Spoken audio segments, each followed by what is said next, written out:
Hello all, and welcome to the very first Pokémon Safari guide. On this guide, the purpose will be to not only give you fun facts and tidbits about Pokémon, but to also help you get a basic understanding of how to use these Pokémon in a competitive scene. The first Pokémon we will be going over is Golisopod. This has been one of my favorite Pokémon for the last 2 generations. Galar number 233, and his national number is 768. Golisopod is known as the hard scale Pokemon. It evolves from Wimpod at level 30. On the left in the picture is the non-shiny sprite, and on the right is the shiny sprite. While the Golisopod sprite does not really change that much, it's just a different color of white, the Wimpod sprite is substantially better with the red trim and the red antenna. Golisopod's egg groups are Bug and Water 3. It was first introduced in Pokemon Sun and Moon. It has a height of 6 foot 7 inches, which is about a foot taller than Charizard. It weighs about 238.1 pounds. It has a 50-50 gender ratio, male to female. Primary type Bug, Water is the secondary type, which means that it has weaknesses to flying, rock, and electric types. However, it does have resistances to water, ice, fighting, ground, and steel types. On the left, I retrieved these Pokedex entries from Bulbapedia. Now, the way that we'll do this is we will look at the Pokedex entries from the games that it was introduced as well as the most recent games. So, to start off, Pokemon Sun and Moon. 1. With a flashing slash of its giant sharp claws, it cleaves seawater or even air right in two.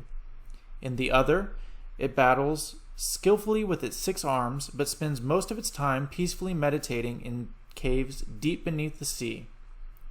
In Pokemon Sword's Pokedex, it states that it will do anything to win.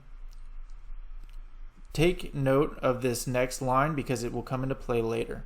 Taking advantage of every opening and finishing opponents off with the small claws on its front legs. And in Pokemon Shield, they state that they live in sunken ships or in holes in the seabed. When Golisopod and Grapploct battle, the loser becomes the winner's meal. I think this is an interesting fact because we don't often think of Pokemon as animals in their own world, and the fact that they need to kill and eat other Pokemon to survive in the wild. On the right, we have a picture that I retrieved from Smogon, and Golisopod's ability, which is completely unique to him, is Emergency Exit, which means that this Pokemon, sensing danger, switches out when its health becomes half or less. So he will automatically switch out unless you do not have any other Pokemon on your team. He has a base stat total of 530. He's sporting a very high attack stat, an extremely high defense stat, an above average special defense stat, a pretty average health stat, and a pretty mediocre speed stat. His special attack stat is not useful at all because his attack stat is so high that you would never invest specially in Golisopod. And now we look at the builds. So, like we saw in the Sword Pokedex entry, Golisopod is best utilized as a revenge killer. These are your best builds for Golisopod starting out. On the left, we have his stats at level 100, and on the right, his stats at level 50. So, as far as EVs go, you're going to want to put about 236 EVs in HP to give him some bulk so that you don't activate his emergency exit early. You'll want to maximize his attack by putting 252 EVs into his attack, as well as having an adamant nature, which raises attack and lowers special attack. Now, Smogon recommends this, and I don't do it that often, but I do it sometimes. But you can put 20 EVs into speed, and that will help him outspeed slower Pokemon like Rhyperior and Reuniclus. However, you can take those 20 speed EVs, put them right back into HP, and the remaining 4 into special defense. The item I like to run on Golisopod is Assault Vest, which means if you have all 4 attacking moves, then his special defense is raised. However, you can run an Expert Belt for more attack, a red card to try to even the field. It'll make your opponent Pokemon switch out if they hit you. So it can kind of reset if you don't kill. And then Heavy Duty Boots to prevent you from taking Stealth Rock damage, which he takes extra damage because of his bug typing. The moves that I recommend are to use those priority moves to get around his speed.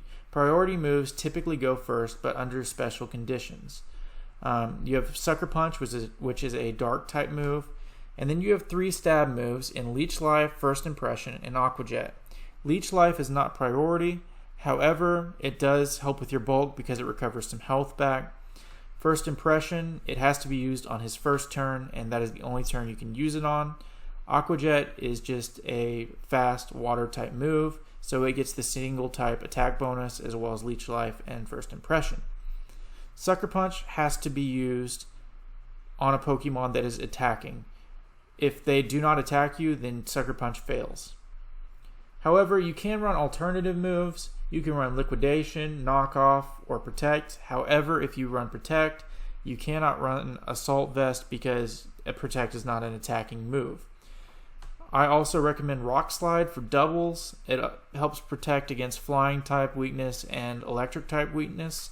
It also, if you can predict a switch in, it is very useful. Iron Head and Poison Jab are pretty situational, and you'd have to know going into the battle typically what your opponent's weaknesses are.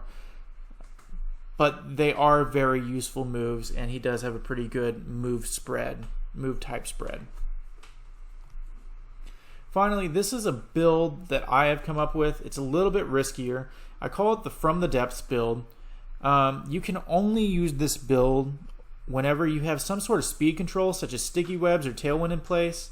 Basically, you max out Golisopod's speed with 252 EVs, a Jolly Nature, which raises speed and lowers special attack, and you also give him a Choice Scarf. The Choice Scarf is the only thing you can run on this. It limits what attacks you can use, because you'll be locked in, but that is the only way you can do this because that gets his speed to be about 294. And with Sticky Webs and Tailwind in place, you should be able to outspeed most Pokemon.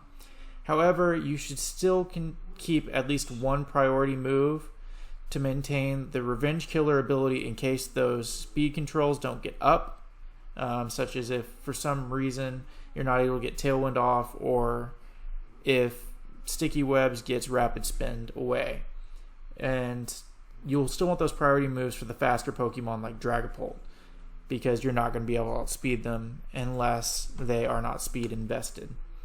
But this is like a good way of getting a max speed Golisopod and using a little bit harder hitting moves. So it's kind of more fun. It's a little bit riskier though. So I definitely recommend the Revenge Killer build that we went over before. This one is a little bit safer, and his moves, Sucker Punch and First Impression, still hit really hard. You just got to be a little bit more careful with the emergency exit and with the First Impression qualifiers and the Sucker Punch qualifiers.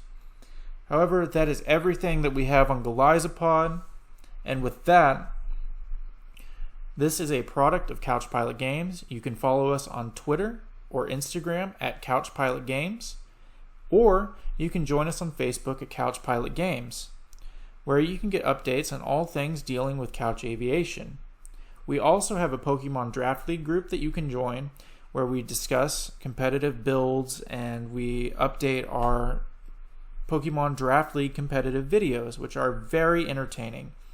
I'll put a link to our YouTube channel in the description below. Thank you so much for your time.